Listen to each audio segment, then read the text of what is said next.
Extremely rare blood clots appear after the Johnson & Johnson vaccination. The officer who shot Dante Wright resigns, and the city of Norman violates Oklahoma's Open Meeting Act. This is OU Nightly.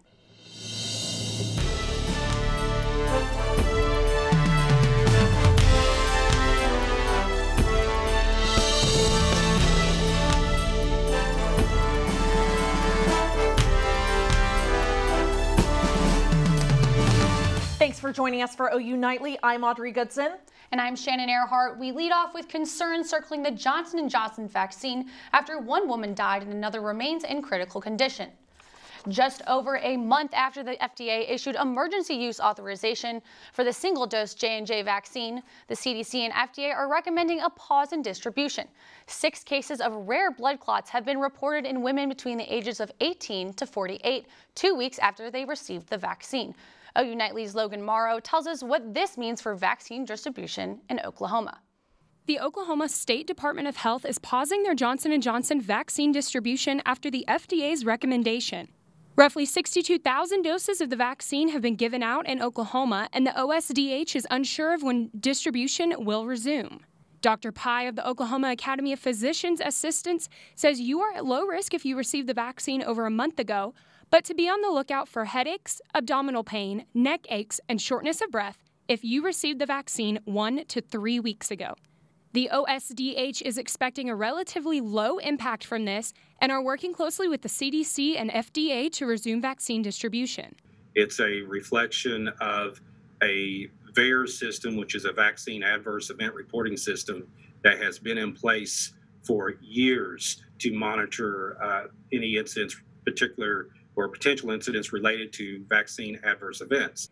OU meteorology student Lee O'Neill received her vaccine in March because the single dose appealed to her fear of needles. She says the situation is pretty scary. I felt great because I didn't really have any side effects from it, but then learning about women who were dying, that's terrifying. And now I'm like, ooh, did I make the right decision on which shot I got? Like, I'm kind of worried. The OSDH currently has about 120,000 doses in inventory, but do not expect them to expire anytime soon. They say resident health is their main priority, and they are encouraging everyone to continue to get vaccinated with the Pfizer or Moderna vaccines.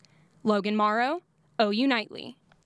The Oklahoma State Department of Health says they will begin offering Pfizer and Moderna vaccines to those who already scheduled appointments to receive the Johnson & Johnson vaccine. Oklahoma City officials say the mask ordinance will stay in place through April 30th. Today's decision comes as COVID-19 cases continue to rise. Here's the latest figures. The CDC reports there are roughly 280 new cases this week, along with around 9,000 active cases. The total death count stands at a little over 8,000, with 4 new deaths this week. 2 Minnesota Low officer officials are stepping down in the aftermath of Sunday's fatal shooting of 20-year-old Dante Wright. Officer Kim Potter is accused of killing the 20-year-old in an incident the police chief called an accidental shooting. He claims she grabbed and fired her weapon, mistaking her gun for her taser. Brooklyn Center Mayor Mike Elliott announced her departures Tuesday. Under the law, and so that's what we're going to continue to work for. Elliott says Potter was not asked to resign, but he says he, quote, couldn't agree more with her decision. Prosecutors rested their case against Derek Chauvin. Now it's the defense's turn to try to convince the jury that Chauvin is not guilty of murder. Camila Bernal is in Minneapolis as the trial enters a new phase. Derek Chauvin's defense team using body camera footage and witness testimony attempting to prove the former Minneapolis police officer should be acquitted of all charges. I felt that Officer Chauvin's interactions with Mr. Floyd were following his training, following current practices in policing, and were objectively reasonable. Part of the defense's strategy, painting the crowd watching George Floyd's 2020 arrest as combative, distracting to the officers, and potentially dangerous. They were very aggressive towards the officers, yes. The defense also focusing on Floyd sleeping in the car before his arrest. I kept saying, baby, get up. Chauvin's team arguing drug use, as evidenced by drowsiness, contributed to Floyd's death. They try to wake him up. I try to wake him up over and over. And his friend tried to wake him up. The defense also trying to establish a pattern, showing footage from Floyd's arrest a year earlier in 2019. He won't listen to what I have to say. Where Floyd admitted to taking opioids. He told me that he had been taking multiple, like every 20 minutes. But the prosecution pounced, saying a key distinction between Floyd's arrest from 2019 and the one in 2020 was life and death. And Mr. Floyd didn't drop dead while you were interacting with him, correct? No. In Minneapolis, I'm Camila Bernal. The defense concluded for today, but the trial will continue tomorrow. And President Biden will be announcing a withdrawal plan for U.S. troops in Afghanistan. Dayton Deller has the details of this story and more. Thanks, Shannon. Tomorrow, President Joe Biden will be announcing his plans to withdraw all 2,500 troops from Afghanistan by September 11th, 2021. This date marks the 20th anniversary of the 9/11 terror attacks, ending the longest war in America's history. The withdrawal is an extension of the Trump administration's May 1st deadline from an agreement with the Taliban. And today, Iran announced that they will begin enriching their uranium purity levels up to 60%, a step up from their current 20%. This decision is pushing them closer to a 90% enrichment, which will qualify as weapons grade. The move comes after an attack on Iran's Natanz nuclear facility. Iran has repeatedly stated that they have no plans to produce nuclear weapons with the new adjustments. And California authorities arrested Paul Flores, the prime suspect in the 1996 disappearance of Kristen Smart, a college freshman at California Polytechnic State University. Smart vanished after attending an off-campus party with Flores. He was a classmate of Smart's and volunteered to walk her home. She was never seen again. Flores' father, Ruben Flores, has also been arrested on suspicion of being an accessory after the fact and is being held on a $250,000 bail. And in other news, Domino's Pizza and Neuro have teamed up to create a robot car delivery service. Right now, the service will be available to select customers in Houston, but hopefully one day it'll make its way to Norman. Back to you guys. Yeah, thanks, Dayton. I hope one day it does make it back to Norman. I see technology really advancing. I'm down to get a pizza from a robot. Hey, I think that would be a cool little pizza delivery guy. Well, Megan, I heard there are some rainy days ahead, but are you soaking up the last little bit of sunshine for a while? Hey, Audrey and Shannon, I'm outside enjoying the last little bit of this week's sunshine. The cloud cover actually already starting to move in, and that will stick with us as we go throughout the rest of this week. Plenty of rain chances on the way, and those temperatures already beginning to drop. Some 50s up in northern Oklahoma, here in Norman, and in the surrounding areas, we're seeing 60s and 70s, but live radar already showing some scattered showers and thunderstorms beginning to move in, and that's where we're seeing those 50s and those cooler temperatures. As we go throughout the rest of the week, those rain chances become more widespread. They'll lift from the south this evening, and we'll have plenty of rain chances overnight here in Norman. You'll want to stick around for my full forecast because I'll have all the info on when you need your rain jacket when you're headed out the door. Back to you. Thanks, Megan. A technology giant has big ambitions that will come with its most recent purchase, but for a steep price. Find out what this $16 billion deal entails. Plus, one credit card company attempts to go green with a carbon calculator. And just in time for Earth Day. Stay with us.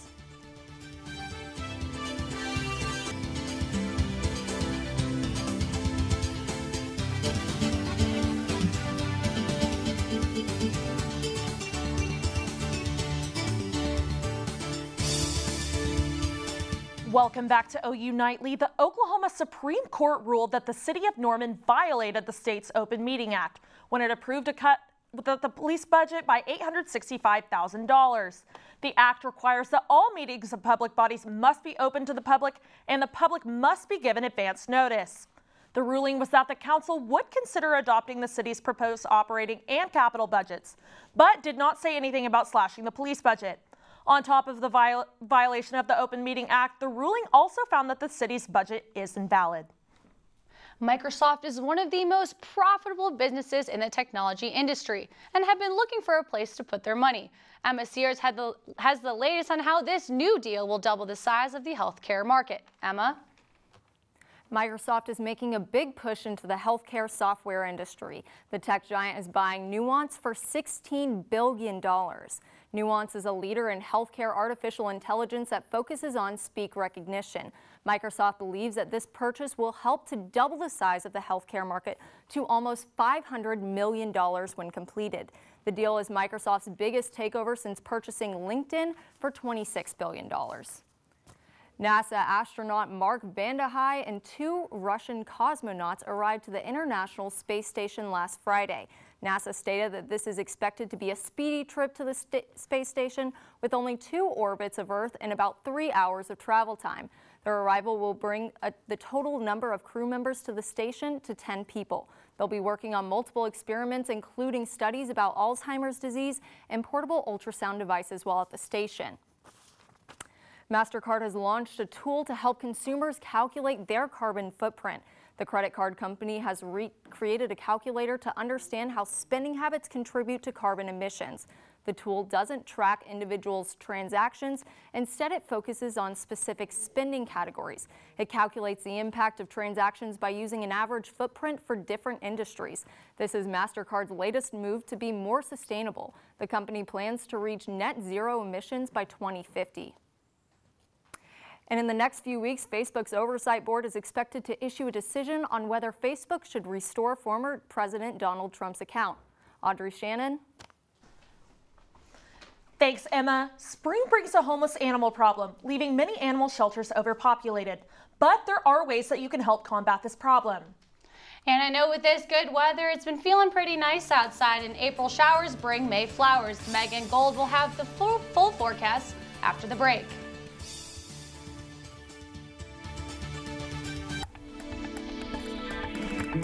Welcome back to OU Nightly. One of the sunniest days that we're going to see this week, that cloud cover already beginning to move in.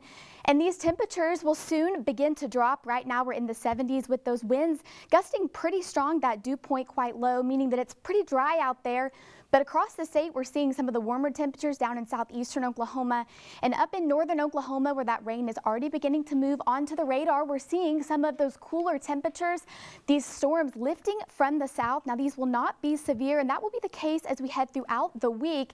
You can see that they'll begin to push off to the east as we go throughout the next couple of hours. But future radar is showing those rain chances carrying all the way through Thursday. We'll get a couple of breaks throughout the day on Friday, but Friday is going to be our best chance for rain. This heavier band setting up from Tulsa down to McAllister. But like I said, these will not be severe, just some good old springtime showers. We won't be expecting any strong winds or hail, but you will want to take that umbrella as you head out the door.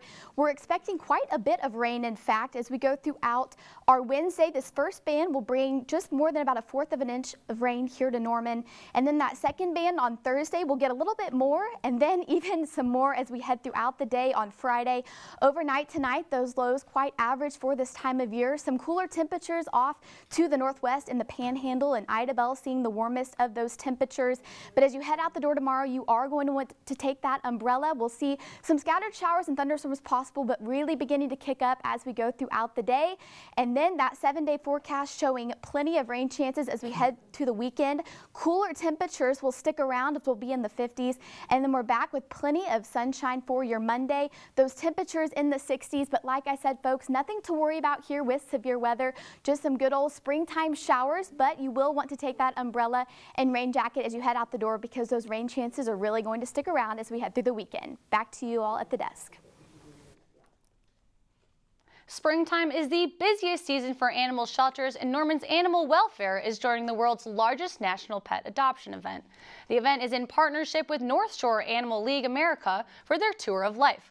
On Friday and Saturday, pet adoption fees will be waived in order to make room for the expected increase in animals. Since spring is mating season, Norman Animal Welfare has seen their number of homeless pets double.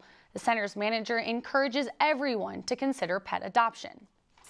It's very important. Obviously, there's a homeless pet problem, You can call Animal Welfare and get more information on that. Well, I'm so glad that COVID didn't ruin baseball season this year. I sure did miss that last year. And Shannon, I'm sure dying to go to a game soon. Well, guess what? There's one tonight, and I think I know someone who might have tickets. Michael Martin, can you help us out? I'm not sure if I have 2 extra tickets, but I do have a preview for tonight's game, and we'll hear from OU's next women's basketball coach and even more sports news when we get back.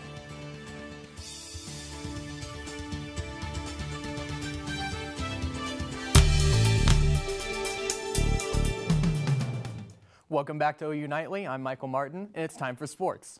They say you should never want to be the person who replaces the legend, but that is exactly what new women's basketball coach Jenny Baranczyk is trying to do in Norman. OU Nightly's Dylan Rivera has more. Just a little while ago, Jenny Baranczyk was introduced as the new OU women's basketball head coach. She emphasized a couple of words in her opening statement: love and family. But she also mentioned that she was here to win championships. She brought up the banners hanging from the rafters, and that she wants to build on what Sherry Cole built here in Norman. The women on the roster were on hand for the press conference, and I could tell from my seat in the back that Coach Baranczyk is already building a rapport with the players and is off to a fast start here in Norman. From the Lloyd Noble Center, Dylan Rivera, OU Nightly.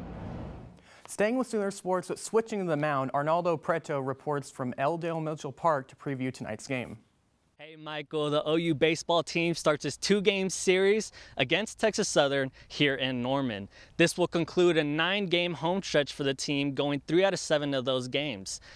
The team is currently undefeated against the Tigers, winning those games 5-0, and all 5 played right here in Norman. The team will rely heavily on OU junior Tyler Hardman, who currently leads the nation in hits and batting average. The team as a whole also leads the nation in hits and batting average, but is still sitting with a 16-15 record on the season. First pitch is tonight at 6:30, right here at Elldale Mitchell. Back to you. Make some more room in the trophy case as OU's Gia Doof was named Southwest Region Freshman of the Year. The French native had a year for the record books as she totaled 287 kills, 109 digs, and 13 service aces. And the accomplishments don't stop there either, as Doof was also named an All-Big 12 team and All-Big 12 rookie team member. It is championship season for OU women's gymnastics. After another traditionally dominant season, the Sooners will compete in Fort Worth starting Friday at 5 for the program's 4th national championship in 5 years. With a win, OU would join Alabama, UCLA, Georgia, and Utah as the only programs ever to win 5 national championships in women's gym. The tank continues tonight as the Oklahoma City Thunder will face the league-leading Utah Jazz in Salt Lake City. Look for Donovan Mitchell and the Jazz to dominate tonight's game, coming off last night's loss to the Wizards. The Thunder have continued to slide down the standings, losing 6 straight as they continue to position themselves for a chance at lottery luck before the NBA draft. I don't know about you two, Audrey and Shannon, but I am ready for the tank to end. I'm crossing my fingers. I'm hoping that the Thunder can get Cade Cunningham and we can get back to winning. Oh my gosh, Cade Cunningham would be a dream, Michael. I can't even imagine. I mean, I just want to get back to those 2011, 2012 days. I sure do miss that. That was a fun time to be an Oklahoman. Yeah, and hopefully just like jump the draft rankings a little bit. Hey. Maybe get to that 3rd spot, maybe. That'd be great. Well, the newest technology meets the oldest materials. Find out what this could mean for the future of home building.